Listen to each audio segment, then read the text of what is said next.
Hello, everybody. It's a great pleasure to be here in China in front of such a big audience, all of you interested in service design. Wow. In the year 2016, a very small community in Ireland decided that they have to radically revolutionize the relationship between the government and the citizens, that they have to make the employees happier, enjoy work, and that they have to increase the efficiency of what they are doing in public sector services. So the Cork County Council founded the Service Republic, a small team that reached out to service design as their core means to make change happen. The Service Republic took hundreds of processes of the government to work through them with the help of service design. For example, the Housing Representation Service, the service that was dealing with all kinds of activities related to social housing. So what did they do? They did interviews with all the stakeholders, with the tenants, with the facility managers, with the financial people, with the banks. They tried to understand what were their concerns with the social housing in Cork County Council. They started to do persona development to better understand what are the needs of the different stakeholders. Who is it that we are really providing these services for? They started to design journey maps, identifying the different touch points in the processes and understanding where there are challenges to improve. They did co-creation workshops to work together with the stakeholders to come up with innovative solutions for better housing services. And they did prototypes and tests in order to find out what is the best way to innovate the housing services in this small little county in Ireland, in the Cork County Council. They did all this together with the Cork Innovation Technology Unit, and they came up with solutions that were amazing. You see here a visual from Touchpoint, the Journal of Service Design, that highlights that for this simple process, there was €1 of saving for each single response that the public sector service unit did. It was a 100% decrease in waiting time, an 86% decrease in time spent processing the different steps within the organization, and altogether 12K saved during 1 year for one single service out of hundreds of services that the Service Republic redesigned with the help of service design. That was a big thing for them. For you here in China, it's a small thing, right? Yeah. So what's happening on a larger scale? McKinsey published a report in October last year where they found that companies with a high MDI, a high McKinsey Design Index score, perform about twice as good as companies with a low MDI. That is amazing. So a design index leads to better performance. But what exactly is the MDI, the McKinsey Design Index? So what are they looking at? They are looking at 4 different things. Is a company measuring and driving design performance just as strongly as the revenues and the costs of the organization? So do they make design as a core functionality of the organization? The second component of the MDI, the McKinsey Design Index, is if a company succeeds in breaking down the silos within the organization, in breaking down the walls between the physical service offerings, the digital offerings, and the design of all these services. Does a company succeed to make user centricity as a responsibility of every person within the organization? And last but not least, does an organization continuously listen and test and iterate innovation with the different stakeholders within the company? So those are the 4 components of the MDI. And as we have seen, companies that have a high score in the MDI outperform the average companies by almost the double. One thing that McKinsey highlights is that the strongest correlation that they found when they did this analysis is that the top financial performers and are the companies that say that they can break through the functional silos and integrate the design within other functions.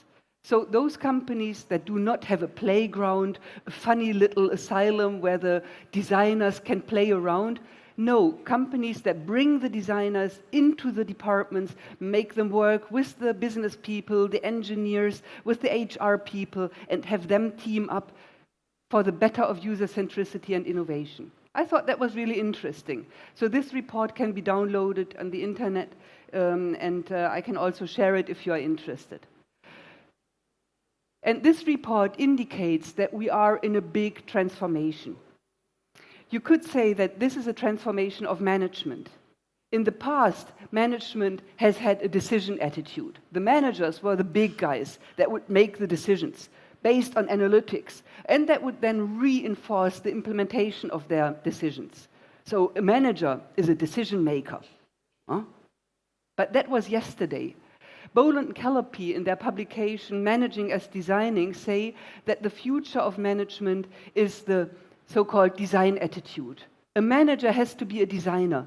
A manager does not have to decide between 2 or 3 given alternatives. The manager has to make sure to design for the best alternative. And that is different.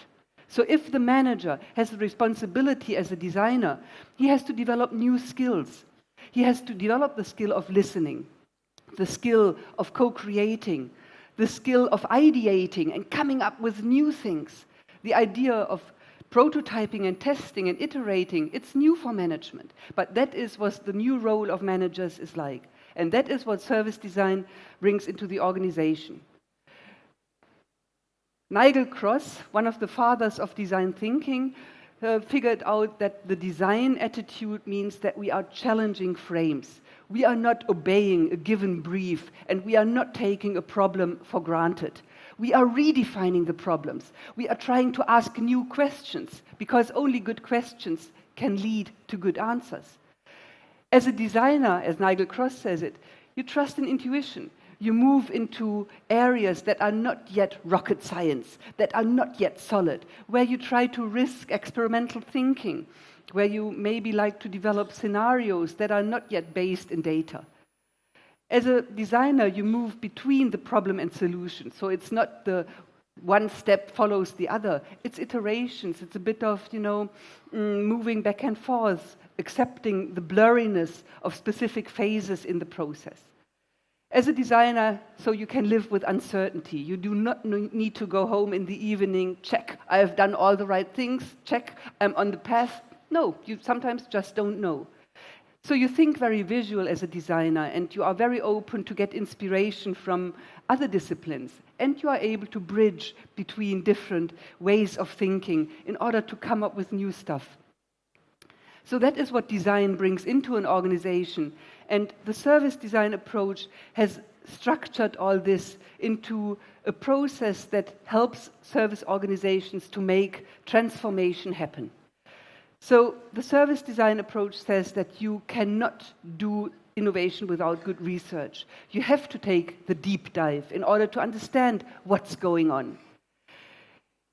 You have to create and co-create to break through the silos, not only the vertical silos of the organizational structures, also the horizontal silos of the hierarchies. And that is a really new challenge. It is not the boss who knows best. You have to work through the hierarchies and integrate and involve the different people on the different levels. And it's also breaking through the silos that we have in our head, believing that we know what's best for others. So service design is helping you to break through silos. It's about visualization, to think with your hands, to make complexity tangible and visible. It is about prototyping, making sure that you create scenarios of not yet existing futures and learn to fail fast. By building these prototypes, you will see, does it make sense to continue working in that direction? Can we test these prototypes with the real world and iterate them to shape something that can then be implemented in the real world? So those are some of the principles of the service design approach. And The Service Design Network has done a couple of studies throughout the last years to analyze the impact that service design has on the financial sector, on the public sector, on the health sector, just to mention a few. And it was really interesting that even though these sectors are very different, we found some overarching principles of what makes innovation and change happen. So what did the service design impact reports over the last years teach us? They taught us that digitalization is one of the great opportunities to bring service design into the business transformation. All companies worldwide are challenged with the digital transformation. We have to make better services for people through embracing digital technologies. But we have to make sure that we do not love the technologies. We have to love the people. And we have to use the technologies as a means to create better value for people. So we cannot just go ahead and take an analog process and digitalize it. That will not lead to more value. We have to look at the big picture of people in their life. And we have to see how can we rearrange, reconfigure, and reinvent the digital services to create better value. PricewaterhouseCoopers, who by the way bought a service design agency by the name of LiveWork Oslo last year, so they are applying service design in the way that they work. They analyzed for the German government what it means to give birth to a child in Germany. It means to become a parent, but it also means that you have to connect to 6 different units in government, 6 different processes of public service in order to get your child registered and to become eligible for parental services. Isn't that crazy? So what would it mean if these processes, these 6 different processes, would now be independently digitalized? It would be a catastrophe. It would replace analog disaster by digital disaster. So the challenge is for service design to take the holistic view, to bundle services in a new way and to reinvent them by designing them. So digitalization all over the branches, all over the world is an opportunity to rethink services in the process of digitalization. The second real big impact that service design is having all over the different branches is stakeholder engagement. We are talking about co-creation, and the wonderful Adam Lawrence will talk more about co-creation later. Service design is bringing big impact by creating spaces, by creating processes and methodologies to embrace people and their needs and their knowledge into the design process. So stakeholder engagement can mean that designers provide a space for creativity, a space for stepping out of your comfort zones, a space for embracing people that are usually not embraced by the organization. So innovation labs is one big thing that is happening, driven through service design in order to foster stakeholder engagement in organizations. The third really important thing that service design is doing today is it is helping organizations to build capacities, to build knowledge about service design. When I started teaching service design 25 years ago, there was basically nobody. And then there were some agencies that were able to give consultancy. And today, companies are building their own in-house capability of service design. And that means that we have to figure out what is it that a service designer knows and what is it that a service designer can do. The UK government has designed a very beautiful description of the skills service designers have on different levels. So that is a very good resource also for companies to define which level of service design qualification do we want to develop in-house within our organization through the help of experienced service designers that will bring education. And we need accreditation to make sure that there is a high quality standard of service design and that we do not water it down to something that everybody can do. It does need education, it does need qualification in order to have a high quality within the organizations. And we need to better understand what is the relationship between in-house service design teams and external service design agencies, plus the practitioners within the organization that do not know about service design. So this is a visualization by Warren Duffy from Capital One in Canada, who describes the different roles that people play within the service design process. And if you are interested, please take a look at the latest version of Touchpoint, the Journal of Service Design. The editor-in-chief, Jesse Grimes, is here, so you can talk to him. Maybe, Jesse, show your face very shortly. Yes, that's Jesse Grimes, so he's in charge of Touchpoint. Talk to him. Yeah. And in China, it is really great to see how the academic service design education is growing. This was a survey that Tsinghua University did last year, and they showed that it's already 31 universities in China who are offering service design education. And this is important for the business transformation. Only if young, qualified people come into the market and help to make this transformation happen can it be successful. Service design is helping to make organizational and cultural change happen. So that's a completely new role for design. They help to bring flat hierarchies into the organization, to enable interdisciplinary teams, to have an integrated design culture where the designer is in the business teams. They help to develop a culture of failure, because that is something that you need when you want to do service design. You cannot wait until you know what is right. Then nothing will happen. You have to be courageous. You have to try out things, which means you have to encourage questioning the given, and you have to encourage playfulness.